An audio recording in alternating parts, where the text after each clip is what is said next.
Hello everyone. Today we will continue our lecture on C programming in Unit 2. In previous lecture we have studied about the features of C and then we have seen the structure of C program. Last lecture માં આપણે C ના features means કે C ની એવી કઈ ફંક્શનાલિટીઝ જે છે કે જેના લીધે આપણે એને યુઝ કરતા હોઈએ છીએ, કઈ ફંક્શનાલિટીઝ જે છે એ C લેંગ્વેજ દ્વારા આપણને પ્રોવાઈડ કરવામાં આવે છે. અને એના પછી આપણે જોયું હતું કે સીનો આપણે જે પ્રોગ્રામ ડેવલપ કરીએ છીએ તો એમાં કયા કયા પાર્ટ્સ હોય છે. આપણે સીનો પ્રોગ્રામ ડિઝાઇન કરીએ તો એમાં આપણે કયા સેક્શન્સ જે છે બરાબર કઈ રીતે આપણે પ્રોગ્રામ લખવો જોઈએ એ સેક્શન્સ જે છે વન બાય વન આપણે સ્ટડી કર્યા હતા.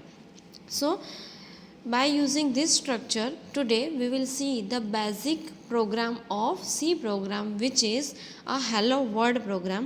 In this program the definition is write a program to print the following message. બરાબર, આપણે જે મેસેજ જે છે એની જગ્યાએ આપણે શું પ્રિન્ટ કરશું? Hello world. રાઈટ, આ આપણે કહી શકીએ કે સી લેંગ્વેજ માટે આપણો ફર્સ્ટ પ્રોગ્રામ છે. In last lecture we have compared this program with this structure of C program. Right, we are not including all the sections of program. Right, we will include the necessary sections. જે sections required હોય એ જ section આપણે add કરીએ છીએ, જે mandatory section છે. Right, કે જે મેઇન ફંક્શન જો સેક્શન છે એ આપણે એડ કરીએ છીએ. Right, so let us see this program how we will write the first program of C language. First of all we will include the header file. બરાબર, header file કઈ છે તો કે આ stdio બરાબર એનો મિનિંગ થાય standard input output header file. પાછળ આપણે એચ લખીએ છીએ .h. કોઈ પણ વિડીયો ફાઇલ હોય તો એની પાછળ MP4 WMV એ એક્સટેન્શન્સ હોય છે. નોટપેડની ફાઇલ હોય તો .txt, મ્યુઝિકની કંઈ ફાઇલ હોય તો .mp3, એવા ઘણા બધા એક્સટેન્શન્સ હોય છે. રાઈટ, તો એવી જ રીતે આ સ્ટાન્ડર્ડ ઇનપુટ આઉટપુટની જે ફાઇલ છે એનું એક્સટેન્શન હોય છે .h. રાઈટ, કે જેના જોઈને આપણે કહી શકીએ છીએ કે આ હેડર ફાઇલ છે. Header file means what? એને લાઇબ્રેરી ફાઇલ પણ કહેવામાં આવે છે. બરાબર, લાઇબ્રેરી કેવી હોય? આપણે જનરલી ફિઝિકલ લાઇબ્રેરી જોતા હોઈએ કોલેજમાં, બરાબર, તો એ કેવી હોય? એમાં લોટ્સ ઓફ બુક્સ અવેલેબલ હોય કે જે બુક્સમાંથી આપણે રેફરન્સ લઈ અને સ્ટડી કરતા હોઈએ. અને એવી ઘણી બધી બુક્સ હોય કે જે આપણા બ્રાન્ચની હોય અને ન પણ હોય. સપોઝ આપણા બ્રાન્ચની જ બધી બુક્સ હોય તો એ બધી બુક્સ તો આપણે યુઝ નથી કરતા. જે આપણી રિક્વાયરમેન્ટ હોય એ પ્રમાણે આપણે બુક્સ યુઝ કરીએ છીએ. રાઈટ, તો એવી જ રીતે સી પ્રોગ્રામમાં આપણી પાસે lots of library files available છે. Right, in which lots of functions are defined. બરાબર, કે જેની અંદર ઘણા બધા ફંક્શન્સ જે છે એ ડિફાઇન કરેલા હોય છે કે જેને આપણે સી પ્રોગ્રામ ડેવલપ કરવા માટે યુઝ કરીએ છીએ. રાઈટ, તો આ જે એક હેડર ફાઇલ આપણે અહીંયા એડ કરીએ છીએ stdio.h, standard input output header file. બરાબર, કે જે આપણને સ્ટાન્ડર્ડ ઇનપુટ આઉટપુટ આપી શકે એવા ફંક્શન્સ આની અંદર આપણે ડિફાઇન કરેલા છે. મીન્સ કે સી લેંગ્વેજ દ્વારા અહીંયા ડિફાઇન કરેલા છે કે જેનું આપણે ડાયરેક્ટલી યુઝ કરીએ છીએ. ફોર એક્ઝામ્પલ, કોઈ પણ ટોપિક હોય તો તમે લાઇબ્રેરીમાંથી બુક લઈને એમાં સર્ચ કરીને રીડ કરો, રેફરન્સ લ્યો છો, યુઝ કરો છો તમે. રાઈટ, અને તમે તમારી રીતે લખો. બરાબર, તો એ યુઝર ડિફાઇન્ડ કહેવાય. પણ તે લાઇબ્રેરીમાંથી તમે યુઝ કરો તો એને લાઇબ્રેરી ફંક્શન કહેવાય. રાઈટ, તો એવી જ રીતે સીની અંદર લાઇબ્રેરી ફંક્શન્સ પણ અવેલેબલ છે કે જે આ હેડર ફાઇલની અંદર હોય છે. અને તમે યુઝર ડિફાઇન્ડ તમે તમારી રીતે પણ ફંક્શન્સ ડિફાઇન કરી શકો છો કે જે આપણે અહીંયા ડિફાઇન કરીએ છીએ. રાઈટ, હવે આ થઈ હેડર ફાઇલ. એને ઇન્ક્લુડ કરવા માટે આપણે હેશ ઇન્ક્લુડનો યુઝ કરીએ છીએ. Hash include. રાઈટ, આ હેશ ઇન્ક્લુડ એટલે આને પ્રી પ્રોસેસર ડાયરેક્ટિવ કહે છે. Pre processor directive. રાઈટ, આ ટર્મ જે છે આપણે ફર્ધર સ્ટડી કરશું. બરાબર, પ્રી પ્રોસેસર ડાયરેક્ટિવ એટલે શું? એનો મિનિંગ એવો થાય છે કે જ્યારે પ્રોગ્રામ રન થાય પ્રોગ્રામ આપણે જ્યારે રન થાય ને એની પહેલાં આપણે એને લાઇન બાય લાઇન ચેક કરવો પડે કે એમાં બધું બરાબર છે, કે જેમ એ સેન્ટેક્સ હોવી જોઈએ એવી રીતે સેન્ટેક્સ છે, સેમિકોલન, કર્લી બ્રેકેટ એ બધું પ્રોપરલી છે. તો એને કમ્પાઇલ કરવું કહે છે. તમે જ્યારે પ્રોગ્રામ રન કરો એની પહેલાં આપણે એને ચેક કરે, તો જે સિસ્ટમ હશે એ પ્રોગ્રામને પહેલાં ચેક કરશે, કે જેને કહેવાય કમ્પાઇલ કરવું, લાઇન બાય લાઇન સ્કેન કરશે, પછી એ રન થશે. તો એ જ્યારે કમ્પાઇલ થતું હોય ત્યારે આ પ્રી પ્રોસેસિંગ ડાયરેક્ટિવ જે હોય, બરાબર, આને આપણે કહીએ છીએ કે આ પ્રી પ્રોસેસિંગ ડાયરેક્ટિવ છે, તો એનો યુઝ શું છે? તો પ્રી પ્રોસેસિંગ જે ડાયરેક્ટિવ હોય એ પહેલાં સૌથી પહેલાં એક્ઝિક્યુટ થશે, કારણ કે આપણે પ્રોગ્રામને રન કરવા માટે આની રિક્વાયરમેન્ટ પહેલી છે, બરાબર. તો એ રિક્વાયરમેન્ટ માટે આપણે આને પહેલાં એક્ઝિક્યુટ કરીએ છીએ, રાઈટ. તો આ જે છે સૌથી પહેલાં આ કામ કરશે, બરાબર. શું કરશે?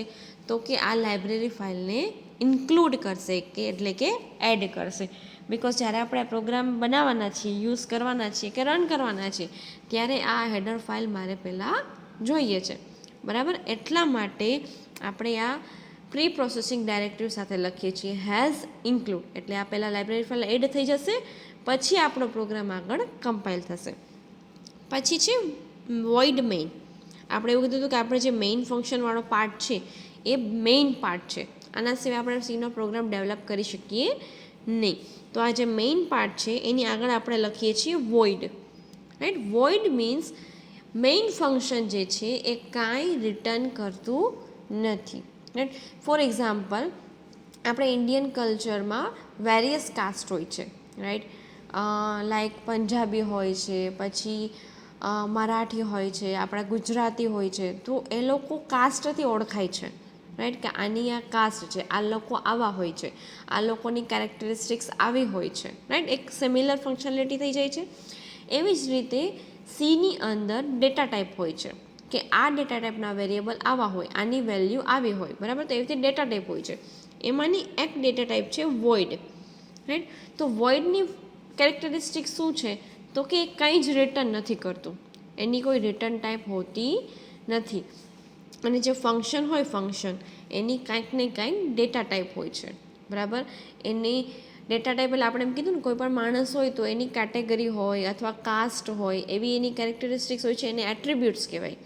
તો એવી જ રીતે આપણે સીની અંદર કોઈ ફંક્શન બનાવીએ છીએ તો એનું કંઈક ને કંઈક ડેટા ટાઈપ હોય છે. તો અહીંયા જે મેઇન ફંક્શન છે એની ડેટા ટાઈપ અહીંયા લીધી છે આપણે વોઇડ. વોઇડનો મિનિંગ શું થાય? તો કે મેઇન ફંક્શન કાંઈ રિટર્ન કરતું નથી. જ્યારે એ રન થશે તો એ કંઈ પણ આપણને યુઝરને કાંઈ રિટર્ન આપતું નથી, રાઈટ. તો આ મેઇન ફંક્શનની અંદર આપણે જે કંઈ પણ લખવું હોય એ આપણે લખી શકીએ છીએ.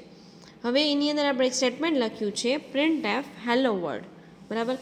પ્રિન્ટએફ જે છે એક બીજું ફંક્શન છે, બરાબર, કે જે આપણે આઉટપુટને પ્રિન્ટ કરવા માટે યુઝ કરીએ છીએ, રાઈટ.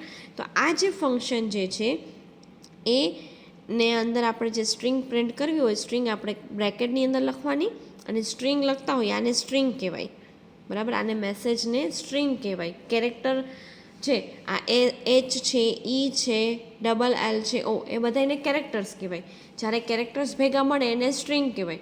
તો આ જે બ્રેકેટની અંદર આપણે સ્ટ્રિંગ લખ્યું હોય તો ડબલ ઇન્વર્ટેડ કોમાની અંદર સ્ટ્રિંગ લખવાની, અને જે તમે સ્ટ્રિંગ લખશો એ તમારા આઉટપુટમાં આવશે, રાઈટ.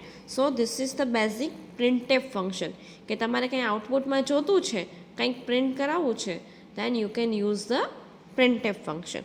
અને લાસ્ટમાં આપણે સેમિકોલન કરવાનું, રાઈટ. સીની અંદર આપણે કંઈ પણ હવે મેઇન ફંક્શનની અંદર લાઇન્સ લખશું તો એની એન્ડમાં આપણે ઓલવેઝ સેમિકોલન કરશું, રાઈટ. અને આ જે પ્રિન્ટએફ ફંક્શન જે છે એ આપણને પ્રિન્ટ કરે છે એવું ડિફાઇન ક્યાં કરેલું છે? તો કે એ ડિફાઇન કરેલું છે આ લાઇબ્રેરી ફાઇલની અંદર, standard input output function header ફાઇલની અંદર. એની અંદર આ ફંક્શન ડિફાઇન કરેલું છે, અને એની અંદર એવી ફંક્શનાલિટીઝ ડિફાઇન કરેલી છે કે તમે એની અંદર જે મેસેજ લખો એ તમને આઉટપુટમાં પ્રિન્ટ કરી આપશે. હવે તમે સીની અંદર આ પ્રોગ્રામ કમ્પાઇલ અને રન કરો, રાઈટ, તો તમને આઉટપુટમાં હેલો વર્લ્ડ આવે. અને લાસ્ટમાં તમારે ગેટ ch લખો, બરાબર. ગેટ ch આ પણ એક ફંક્શન છે કે જ્યાં સુધી તમે કીબોર્ડમાંથી કોઈ પ્રેસ ના કરો, કી પ્રેસ ના કરો ત્યાં સુધી તમારું જે આઉટપુટ જે છે સ્ક્રીન ઉપર મેન્ટેન રહે છે. અધરવાઇઝ કેવું થશે કે તમે જેવો પ્રોગ્રામને કમ્પાઇલ અને રન કરશો તો આઉટપુટ જે છે ત્યાંથી જતું રહેશે. બરાબર, તમારે આઉટપુટ ત્યાં મેન્ટેન રાખવું હોય જ્યાં સુધી તમે કીબોર્ડમાંથી કી પ્રેસ ના કરો. તો એના માટે આપણે આ હેલો વર્ડ પછી પ્રોગ્રામના એન્ડમાં આ ફંક્શન જે છે એડ કરવું પડે, ગેટ ch. આ ગેટ ch ફંક્શન તમે એડ કરશો જેથી કરીને તમે આઉટપુટ સ્ક્રીન ત્યાંને ત્યાં જાળવી રાખો છો. આ ગેટ ch ફંક્શન છે પાછું આની અંદર આવતું નથી. એના માટે આપણે બીજી હેડર ફાઇલ ઇન્ક્લુડ કરવી પડે જેનું નામ છે conio.h, રાઈટ, conio.h. બરાબર, બીજી હેડર ફાઇલ ઇન્ક્લુડ કરવી પડે conio.h means console input output.h.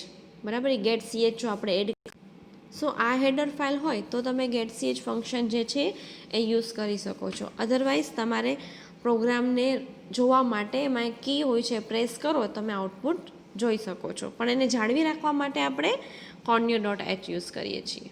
Right, so this was the very first program of your C language.